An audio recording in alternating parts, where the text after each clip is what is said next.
On est en direct. On est en direct. Ça démarre. Bonjour Vanessa. Bonjour Vanessa. Bonjour Béatrice. On va laisser venir doucement. Oui, il y a un petit peu de temps. Du coup, là, nous sommes en direct sur Facebook. Hein, c'est ça. Voilà, c'est ça. On est en direct sur Facebook, sur la page où on a partagé. Donc, bienvenue à ceux qui vont nous rejoindre, que ce soit en direct ou en replay, de toute façon, parce que ça sera aussi en replay. Mais en direct, c'est plus sympa parce qu'on pourra avoir des petits commentaires. Donc, moi, ce que j'invite à faire, c'est déjà de me faire un petit pouce ou un petit geste qui prouve que vous nous entendez bien. Ça sera la confirmation que ça marche bien. Et puis, on va démarrer. Donc voilà, alors ouais, on a déjà 3 personnes en ligne. Bienvenue, merci de nous rejoindre.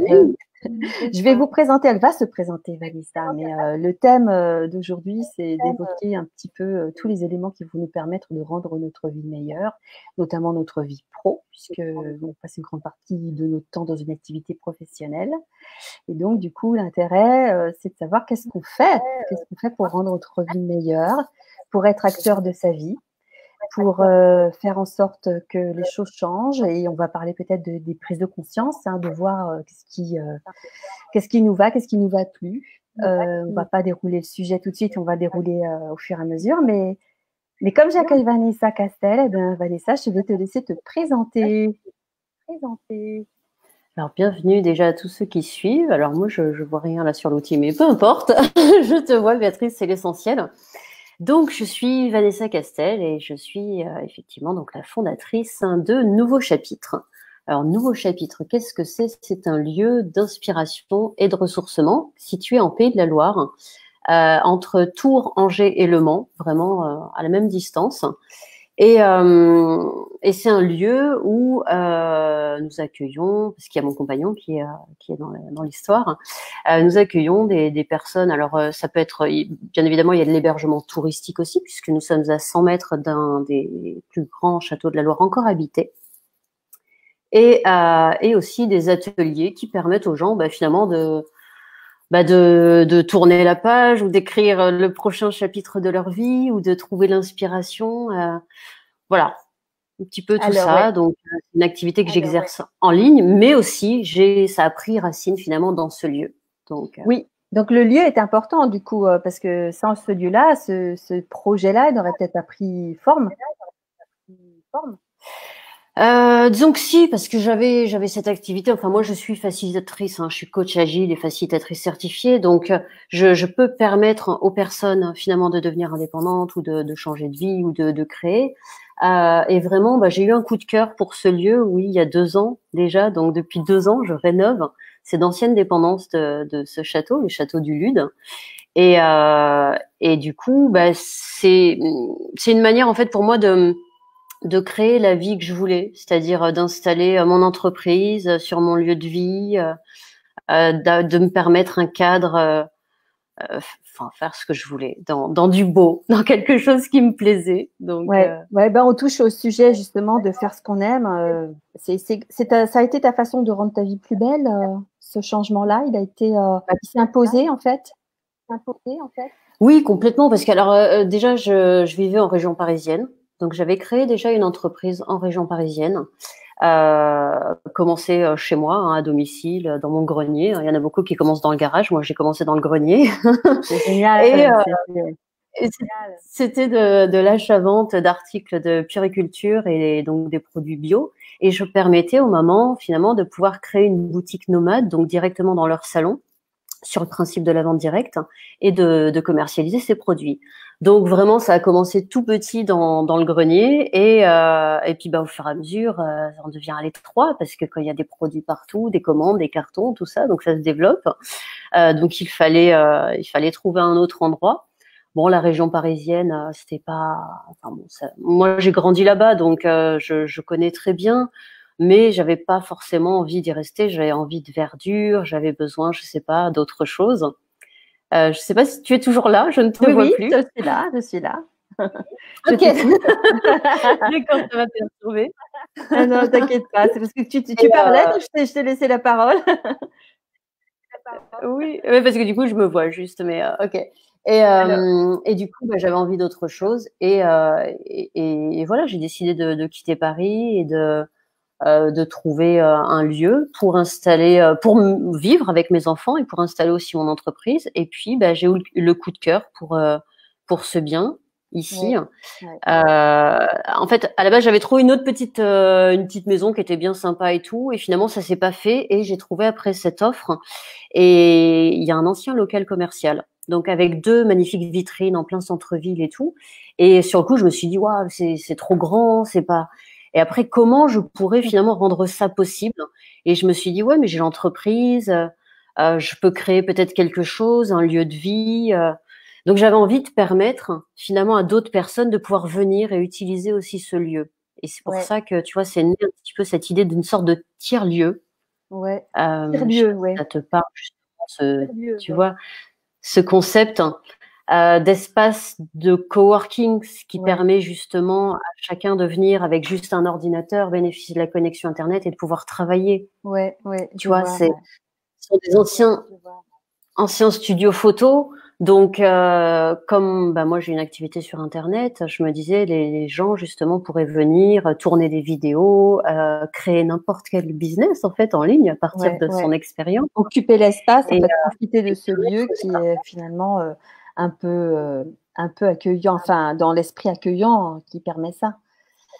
Et du c'est coup, ça. tu vois, quand tu m'évoques ce parcours-là, enfin, cette histoire, cette aventure-là, bah, ça évoque justement la possibilité de changer de vie, quoi. Il y a pas d'avant, d'après qui soit empêchant.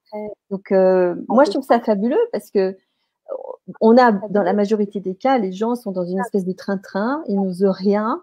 Et la vie d'entrepreneur, enfin, c'est pour ça, c'est ce qui m'intéressait dans ton parcours, c'est ton côté très entrepreneurial. Tu oses, tu agis, tu mets en place des choses. Et puis, tu me disais tout à l'heure, oui, il y a une checklist à suivre quand on crée une entreprise. Mais à un moment donné, il faut quand même bouger, il faut faire des choses, il faut prendre des choses en main, il faut le faire, tu vois. Et Oui, faut toujours être agile en fait, parce que agile, ça veut dire oui, quoi pour toi? agile, ça veut dire s'adapter. C'est vrai que oui, ces termes sont pas. Pourtant, on en parle beaucoup depuis des années. On parle de soft skills par opposition aux hard skills, qui sont les compétences techniques ou de celles qu'on peut apprendre. Et en fait, tout ce qui est soft skills, c'est capacité d'adaptation, résilience, créativité, euh, manière aussi, capacité de fédérer les gens aussi. Parce que c'est bien beau d'avoir des idées, mais après, il faut entraîner aussi du monde avec nous. Mais Il c'est le faut côté savoir. leader, ça, effectivement, et tout le monde n'a pas ça. Ouais, Mais oui, mais ça se travaille. C'est comme un ouais, muscle, en fait. ouais. Donc, ça s'apprend. Ça devient finalement une compétence technique qui s'apprend. Et c'est ce qu'on appelle les soft skills.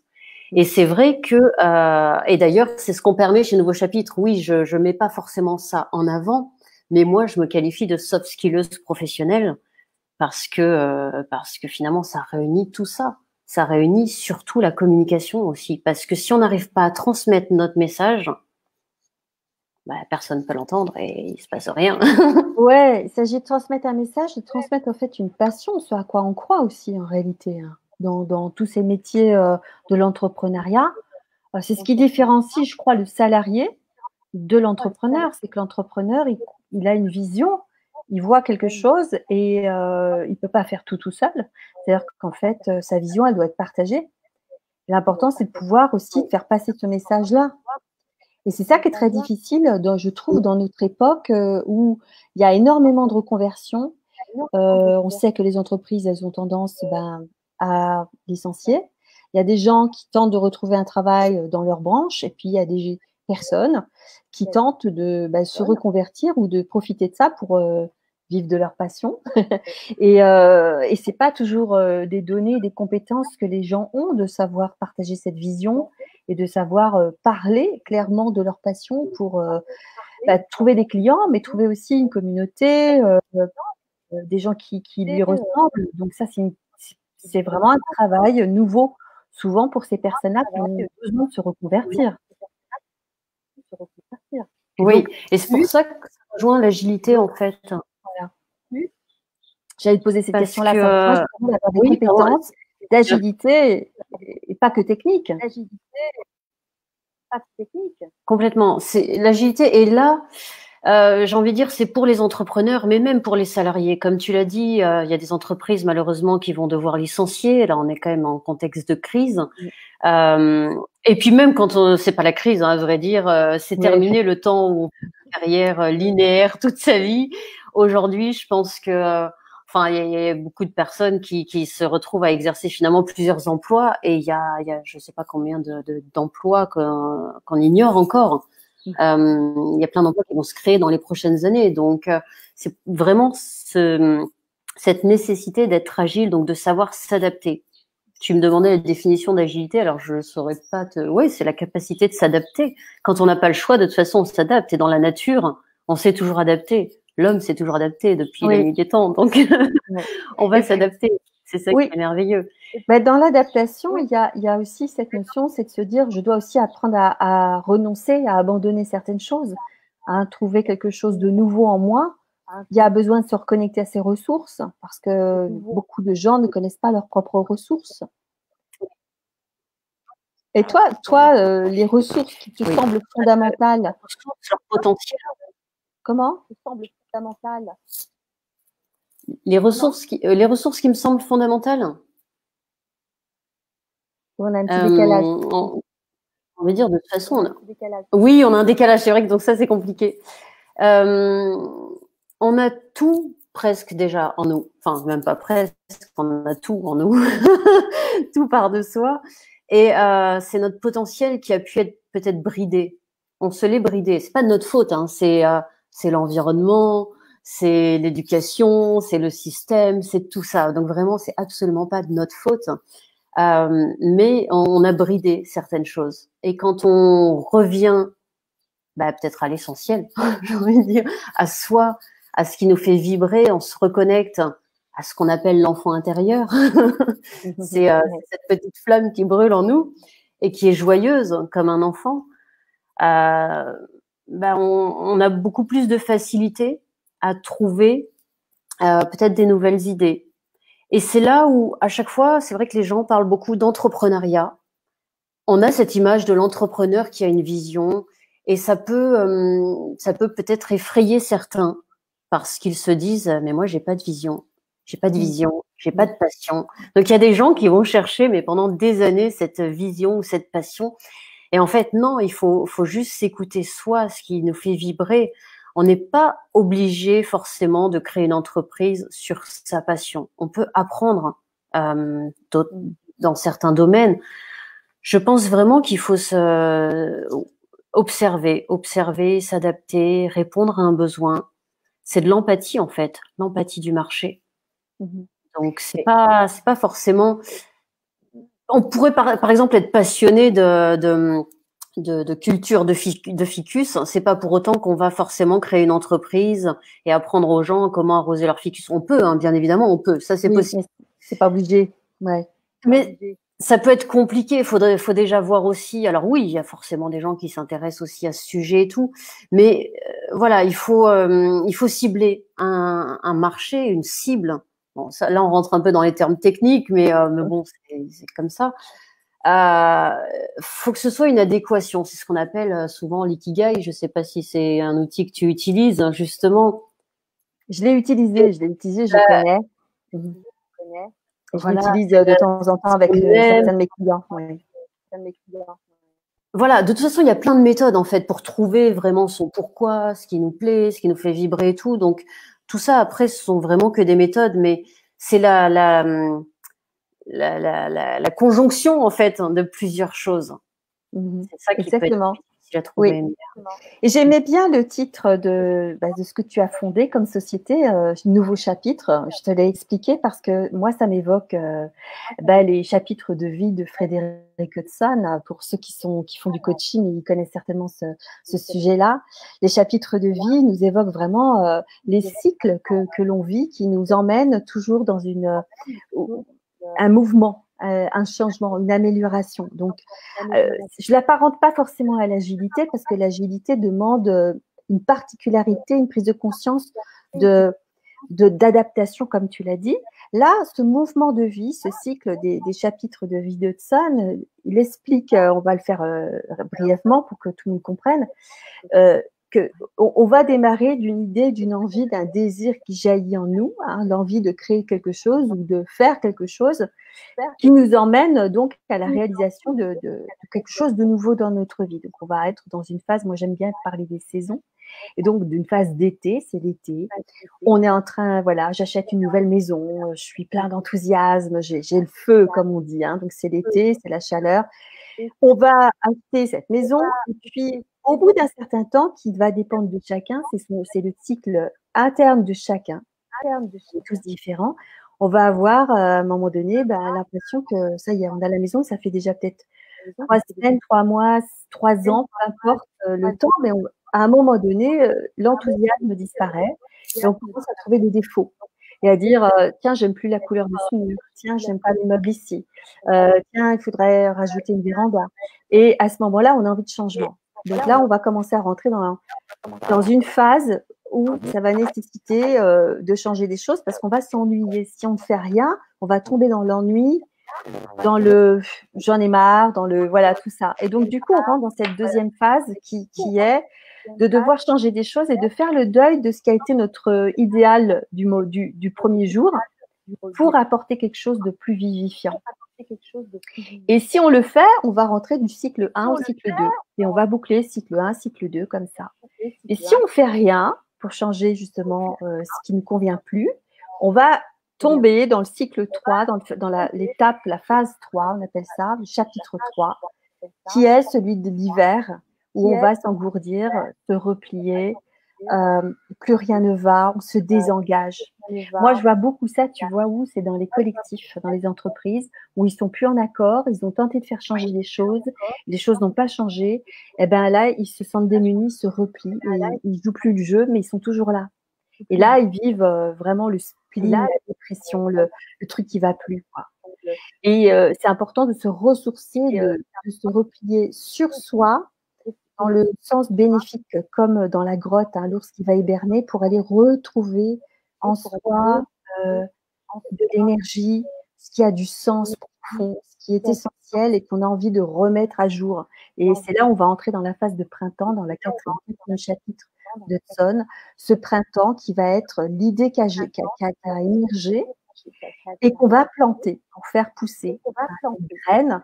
Et si on la sent suffisamment attirante, consistante, eh ben, ça va nous emmener sur un projet qui va se réaliser. On va revenir à l'été, on va le mettre en place.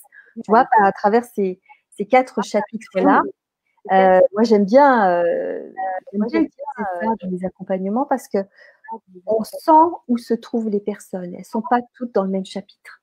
Elles ne sont pas au même endroit. Oui. Et ça, c'est intéressant de le voir et de se dire qu'est-ce que j'ai besoin de faire? Ça passe par où est-ce que j'en suis déjà, tu vois? C'est ça. Dans quel chapitre je suis? Est-ce que je suis en déprime? Est-ce que je suis au printemps? Est-ce que je suis à l'automne? Et ça, je trouve que ça permet de faire émerger plein de choses, en fait. Ces chapitres-là. Et ça m'a parlé quand tu as dit, bah oui, je viens de fonder de nouveaux chapitres. C'est en plein dedans, tu vois, pour moi. C'est génial. C'est exactement ça, parce que de toute façon, tout est cyclique hein, dans la nature elle-même, c'est cyclique, les saisons et tout. Les relations humaines aussi, hein, c'est vrai, même dans un couple, hein, au début, c'est merveilleux, la lune de miel, et puis après, justement, ça retombe un peu. Alors, c'est des phases à traverser, en fait, parce qu'attention, je suis pas en train de dire qu'il faut changer à chaque fois, c'est pas ça. Mais vraiment, il faut se poser les bonnes questions et tout, et on revient à ce qu'on appelle l'égoïsme. Et finalement, beaucoup de gens ont du mal avec ce terme, qui est juste finalement de revenir à soi. Moi, j'ai beaucoup de clients que j'accompagne en business qui me disent oui, mais je dois vendre, ou je dois développer, ou je dois faire ci, je dois faire ça et tout. Oui, mais il y a des phases à respecter justement. Tout part de soi. Et selon ces différentes phases, tu arrives après à la conversion qui est la vente et qui est le développement du chiffre d'affaires. Mais c'est vraiment, tout est cyclique en fait. Donc, faut l'accepter, faut le savoir et l'accepter et l'expérimenter. Oui, ben ils doivent revenir justement chez Nouveau Chapitre, oui. Donc. c'est revenir sur soi. Tu as raison, c'est super important parce qu'on a besoin d'aller jauger où est-ce qu'on en est vraiment, quelle énergie on est capable de mettre. Si on est en pleine phase 3 d'hiver, de repenser un peu ce qui a du sens pour nous et qu'on est en train de nous demander dans notre business de rajouter, de modifier des choses qui correspondent à la phase 2, on n'est pas en adéquation. Et donc, du coup, on ne va pas y mettre l'énergie qu'il faut. Et d'ailleurs, en phase 3, on n'a pas d'énergie. On est dans le plus bas. On est dans la partie basse de la courbe du deuil, tu vois. On est dans la phase de dépression. Donc, moi, j'ai vu beaucoup de personnes qui ont demandé justement d'être proacteurs, d'agir, alors qu'ils n'étaient pas du tout dans cette énergie-là, qu'ils avaient besoin de reconnecter ce qui était présent à eux, ce qui avait besoin de renaître en eux. Ça, si les gens ne prennent pas ce temps pour le comprendre, ils vont, pour moi, se perdre justement dans une tentative de changement qui n'est pas dans le bon tempo. Et c'est ce que tu dis, ça rejoint complètement ça, ouais. Bien sûr. Oui, mais comment faire dans le collectif, justement? Tu vois, on parlait d'agilité tout à l'heure, avant de lancer le live, sur la crise et les masques actuellement, parce que je te disais que justement depuis hier, les bars et les restaurants réouvrent et beaucoup de gens vont dans ces endroits justement, et on voit que les entreprises ou les collectivités sont en train de à peine commencer la distribution de masques. Ouais. Donc c'est là où on voit ce manque un peu d'agilité, le temps de tout mettre en place et tout. Et effectivement, c'est plus en adéquation peut-être avec ce qui se passe en réalité. Il y a la théorie et il y a la réalité. Moi, j'ai l'impression qu'il y a deux vitesses. Comment faire aussi? Ouais, c'est comment. Oui. Tu vois, quand tu dis comment faire, moi, ça me fait penser à trouver sa bonne fréquence. Parce que si tu prends les commerçants, ils sont proactifs, ils peuvent agir sur ce qu'ils peuvent faire eux, ce qui dépend d'eux, et ils ont la capacité d'agir. Mais une organisation, une collectivité départementale, c'est un mastodonte. Ils sont dans des procédures extrêmement larges. En plus c'est gros, plus c'est difficile d'agir rapidement, d'agir concrètement dans l'instant. Le rythme n'est pas le même entre ces grosses structures de l'État et le petit commerçant qui, lui, il y a qu'à, presque, tu vois. Complètement, oui. Cet équilibre, il est tout le temps en tension, je trouve. Et c'est ce qui fait le grand paradoxe de notre société. Alors, que ce soit le salarié ou que ce soit l'entrepreneur, quand il veut changer sa vie, quand il veut remettre du boost, son propre rythme n'est pas forcément en adéquation avec le rythme extérieur. Là, on le vit complètement. Je trouve. Oui. Oui, mais pourquoi le salarié aussi se retrouve autant démotivé? Parce que justement, il y a un système, c'est ce que je disais au début, c'est pas de notre faute. On a été conditionné par le système, par l'éducation, et finalement, le salarié perd tout goût d'initiative et d'entreprendre, parce qu'on peut devenir entrepreneur dans sa boîte, hein, ça s'appelle intrapreneur. On n'est pas obligé de créer justement une structure et tout. On peut amener de l'innovation, des nouvelles idées, de l'énergie. Juste dans sa boîte, mais quand on essaye de faire ça, parce que j'ai plusieurs fois essayé un petit peu, ou même quand je parle avec des gens, beaucoup me disent oui, mais soit un problème avec la hiérarchie, ou on sent des blocages. Et c'est là où effectivement on devrait peut-être repenser un petit peu ces modes pas de gouvernance, mais de diriger les entreprises. Et c'est ce que j'ai envie de faire avec Nouveau Chapitre, de permettre un lieu justement d'inspiration et de ressourcement pour les salariés. C'est-à-dire que je ne vise pas la grande entreprise, mais les salariés, à partir du moment où eux reviennent à du bien-être. On parle de bien-être au travail. Ouais. S'ils sont bien, ils vont justement développer leur créativité, leur esprit d'initiative, et vont peut-être avoir envie de faire bouger les choses. Et ils peuvent surtout. C'est ça, c'est tous ensemble, c'est des petites initiatives, des petits pas l'un après l'autre qui peuvent faire bouger énormément les choses. Oui, parce qu'ils ont perdu, je pense, je les croise dans les collectifs comme ça, c'est des directeurs, des directrices ou même des managers simplement de projets qui ont perdu cette espèce de foi que les choses peuvent changer, que leur petit geste a un impact. Je pense parce que souvent, ils veulent des gros changements, alors que dans ces structures, plus elles sont grosses, plus le changement va prendre du temps à s'installer, tu vois. Ça se fait, mais ça se cultive, en fait. Et cette notion de culture, d'une idée nouvelle, d'une nouvelle approche, ils sont très frustrés de voir que ça peine à se mettre en place, hein. Moi, je l'ai vécu, hein, parce que j'ai travaillé 25 ans dans l'entreprise et j'essayais de mettre en place des choses. J'arrivais à le faire pour mes projets, mes pilotages à moi et mes équipes, mais je trouvais que c'était dans ces bonnes pratiques-là, ça avait du mal à se distiller ailleurs, que ça soit favorable à d'autres. Et je me souviens, ça m'est arrivé d'entendre des personnes qui étaient dans des projets qui me disaient: «Mais c'est toi qui vas être le chef de ce projet?» Je disais: «Non, c'est un tel». Oh! Ils étaient déçus parce qu'ils savaient qu'avec un tel, ce serait pas avec ma méthode, avec ce que je mettais en place et ça, ils étaient demandeurs, par exemple.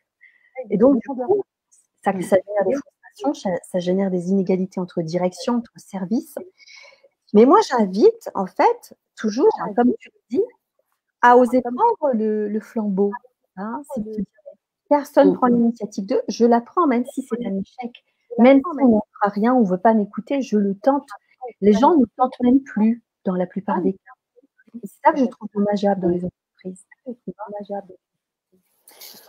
Oui, et je pense que c'est beaucoup je sais qu'on parle beaucoup de leadership, il y a des formations justement aussi pour ça et tout. Les gens sont en recherche de apprendre justement, apprendre le lead. Je pense que c'est peut-être plus une question de communication. On voit ce terme de communication comme peut-être une checklist à appliquer pour justement devenir visible. On en parlait avant de brancher ce live. Pour moi, la communication, ça passe aussi par le fait d'exprimer déjà ce qui est en nous, nos idées. Et peut-être que si on adaptait la communication, déjà, on s'écouterait plus aussi. Peut-être que les managers écouteraient aussi les subordonnés ou des choses comme ça. Et peut-être que ça pourrait favoriser plus l'échange, l'initiative et la création d'idées. Enfin, moi, je suis totalement convaincue par l'intelligence collective, hein, donc c'est vraiment ça. Peut-être plutôt que de chercher des leaders, c'est comme un peu chercher sa vision ou chercher la bonne idée pour créer une entreprise. Bah, faut peut-être déjà juste s'appuyer sur ses ressources existantes. Qu'est-ce qu'on aime, ce pourquoi les gens viendraient nous voir et accepteraient de nous payer. Enfin, tu vois, à partir du moment où on trouve déjà ça, bim, on a une idée de création d'entreprise. En fait, oui, du coup, c'est rallier ce qu'on aime par rapport à sa vision du monde. C'est d'être dans cette adéquation, en fait, entre ce qu'il y a en nous, ce qu'on est capable d'entendre et ce qu'on a aussi envie pour le monde. De savoir le communiquer. Mais je suis complètement d'accord avec ce que tu dis, c'est cette notion de savoir dire, savoir s'exprimer, savoir. Enfin, moi, c'est en plein dans moi, c'est s'affirmer, hein, mon sujet. Mon grand sujet, c'est s'affirmer, prendre sa place. Parce que moi, dans l'entreprise, j'ai eu aucun mal à le faire. J'avais une facilité incroyable à dire ce qui me semblait essentiel. Et très jeune. En plus, dans mon histoire, brièvement, j'avais 21 ans, j'étais dans une boîte de l'industrie automobile. C'était des hommes, c'était des ingénieurs, c'était un monde masculin. Moi, j'étais jeune, alors âgée, j'étais jeune, j'étais une femme. Donc, j'étais pas ingénieure et j'avais des choses à dire. Et j'avais aucune difficulté à me faire entendre, à me faire écouter. Pourtant, j'avais pas une grosse voix. Et je pense que c'était mon charisme personnel. Je ne sais pas, j'avais en tout cas cette facilité-là. Et je me suis aperçue que beaucoup ne l'avaient pas. C'est dommage parce que beaucoup ont à cœur de mettre en place des choses. Alors, tu as raison, c'est important de revenir sur ça pour se dire qu'est-ce que je veux maintenant mettre en place pour moi, qui me semble essentiel de faire rayonner, d'apporter pour les autres, mais en tout cas déjà pour moi. Et déjà de revenir à soi, c'est super important. Ouais. C'est ça. Et ça passe aussi par des qualités d'écoute, parce que l'écoute des autres, oui, mais aussi l'écoute de soi. Parce que dire, affirmer ce que tu veux, il y a aussi des gens qui savent pas ce qu'ils veulent. Mais c'est pas de leur faute, une fois de plus. C'est juste, on est conditionné comme ça. Même avant l'entreprise, justement, j'étais dans le monde de l'enfance, en fait, puisque l'achat-vente de produits de puriculture et tout, donc finalement, les vendeuses ou les vendeurs permettaient aux autres parents de se reconnecter à leurs enfants et tout. Donc, il y avait une sorte de coaching un petit peu parental, et on s'aperçoit qu'il y a plein d'enfants qui ne savent pas forcément prendre des décisions, mais même sur le choix du dessert, par exemple. Ça peut sembler anodin comme ça, mais quand on est tellement formaté de dire tu manges ton entrée, ton plat, ton dessert, et puis tu manges tel dessert, tu vois, on laisse pas forcément la place aussi au choix. Et parfois, on se retrouve, je suis désolée, il y a une église juste à côté, il y a les cloches qui se mettent à sonner. On se retrouve confronté à des enfants qui savent pas si s'ils ont envie de ça ou ça maintenant, parce qu'on les a tellement conditionnés. C'est tu sors, tu mets ton manteau, tu fais ci, tu fais ça. Enfin, tu vois, il y a plus aucun choix, il y a plus la place pour ça. Et quand on est adulte, il faut laisser la place pour écouter justement cette petite voix intérieure qui va nous dire, voilà, j'ai envie de faire ça, j'aime faire ça. Alors, bien sûr, on fait pas toujours tout ce qu'on veut dans la vie, hein. Il y a toujours des contraintes, mais on peut carrément se faciliter la vie. Déjà, en identifiant vraiment ce qu'on aime faire, si ça peut être écrire, ça peut être, je sais pas, avoir des idées, modéliser des projets. Enfin, vraiment, si chacun déjà s'écoutait plus, après, on arriverait peut-être mieux déjà à l'exprimer et du coup mieux se faire entendre, mieux communiquer tous ensemble et puis surtout être mieux tous ensemble. Voilà. C'est vrai, c'est ça. Et c'est pas toujours évident de faire ce travail de reconnexion à soi. Moi, je trouve beaucoup de gens que je rencontre en cabinet ont du mal quand je pose ce temps. Qu'est-ce que vous aimez? Qu'est-ce que vous aimez vraiment? Il y a un grand temps creux comme ça. Je ne sais pas. Je sais pas.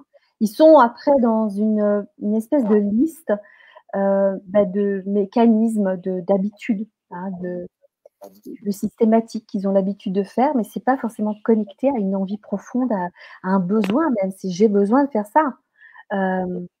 Et c'est pas évident de comprendre pour ces personnes-là que ce temps de pause nécessite de passer par une déconnexion aux habitudes pour pouvoir trouver cet espace où, bah voilà, ici, je suis vraiment présent à moi et qu'est-ce que je fais avec moi-même? Et je pense que ce qui s'est vécu là, sur ces mois de confinement, a jeté le trouble dans beaucoup, de personnes parce qu'ils se sont retrouvés face à eux-mêmes, justement. Et donc, et c'est pour ça qu'il y a eu moi, j'ai entendu à droite à gauche des gens dire, «Bah oui, mais j'ai plus envie de replonger dans ce que je vivais avant. J'ai plus envie de refaire ce que je faisais Oui. avant dans mon travail, que ce soit salarié ou quelle que soit, hein, l'activité». Et vraiment, il y a ce sentiment-là avec aussi une grande peur de se dire: «Mais en fait, est-ce que j'ai le choix? Le monde va retrouver ses marques, en fait. Et comment je vais m'inscrire dans quelque chose de nouveau? Comment je vais écrire un nouveau chapitre?»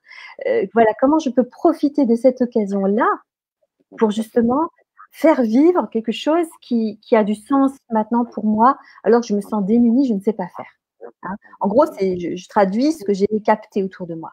Qu'est-ce que toi tu recommanderais? Même si j'ai une idée de ta réponse. Je trouve qu'on a trop de choix. C'est paradoxal, hein, ce que je dis, mais comme tu dis, c'est quand on se retrouve face à soi-même qu'on écoute peut-être plus. Quand il n'y a plus rien, c'est le silence. C'est le silence qui fait peur, mais finalement, quand on l'écoute, on s'écoute soi. Et à quel moment on se retrouve seul face à soi-même? C'est quand on n'a pas le choix. Soit parce que on a tout perdu, soit parce que parfois, malheureusement, il peut y avoir une maladie, soit parce que on se retrouve aussi au chômage. Enfin, ça peut être tout perdre, hein. Un entrepreneur, tu peux tout perdre, mais un salarié, tu te retrouves au chômage, tu perds aussi beaucoup, hein.